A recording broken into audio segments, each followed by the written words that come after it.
জল আর নিস্তবতা।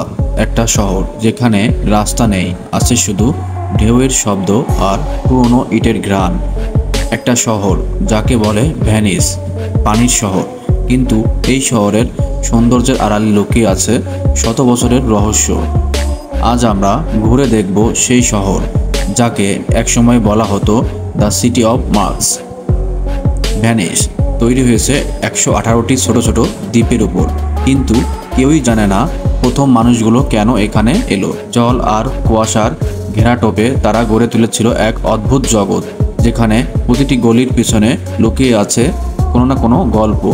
রাতের ভেনিসে যখন পর্যটকদের ভিড় কমে যায়, তখন শহরটা যেন জীবন্ত হয়ে ওঠে। গন্ডোলার পানিতে প্রতিফলিত আলো, সংকীর্ণ ব্রিজের নিচে ছায়া, আর হাওয়ায় বাজে পুরনো ঘণ্টা ধ্বনি। লোকমুখে শোনা যায় রোজেস প্যালেসের নিচের কারাগারে আজও শোনা যায় বন্দীদের আর্তনাদ।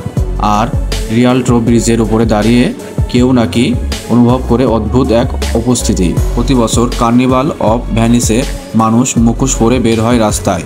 কেউ জানে না সেই মুখোশের পেছনে কে, আর কেউ জানে না কোন গল্পটা সত্যি আর কোনটা কল্পনা। ভ্যানিস শুধু একটা শহর নয়, এটা এক জীবন্ত স্মৃতি, যেখানে প্রতিটি জলধারা, প্রতিটি ব্রিজ আর প্রতিটি মুখোশ বলছে শতাব্দী পুরনো রহস্যের কথা। হয়তো একদিন এই শহর সত্যিই সমুদ্রের নিচে হারিয়ে যাবে, কিন্তু ততদিন পর্যন্ত ভেনিস থাকবে পৃথিবীর সবচেয়ে রহস্যময় শহর হিসেবে।